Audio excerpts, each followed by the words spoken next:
tuangazie hii taarifa ambayo mtazamaji imeibua hisia kutoka kwa Wakenya, ambapo waziri wa masuala ya nje Musalia Mudavadi anatarajiwa kuelezea kilichojiri wakati Wakenya wawili waliteka nyara nchini Uganda na mahangaiko ya Wakenya walioko nchi jirani ya Tanzania ambao walijipata kwenye vurugu za wakati wa uchaguzi. Mwanahabari wetu Victor Ngaruya yuko kule akifuatilia yanayojiri, atupe mengi zaidi. Standika kwa mate ilhali wino wanao. Victor Ngaruya, kunani?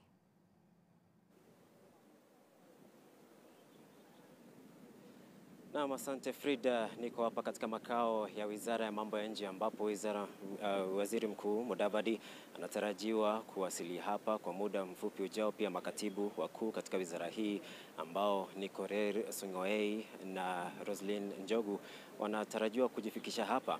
Haya yanajiri wakati ambapo utangamano wa kidiplomasia unaonekana kutikiswa, hasa baada ya Rais wa Uganda Yoweri Museveni kutoa matamshi ya onyo kuhusu vita kuibuka katika mzozo wa Bahari Hindi. Vile uchaguzi ulioandamwa na utata wa Tanzania ukituhumiwa kuwa ulisababisha vifo vya watu ambao miongoni mwao ni Wakenya. Vile tunatarajia kuwa tutaweza kufahamishwa zaidi kuhusu mchakato wa wale raia wa Kenya ambao walijipata waliingizwa vitani vya Urusi, ikisemekana kuwa hawakutarajia ila walijipata hapo. Inatarajiwa pia kuwa Mudavadi atazungumzia matukio haya pamoja na kueleza hatua ambazo serikali inachukua kuwalinda Wakenya wanaoishi nchi za nje na kulinda usalama wao.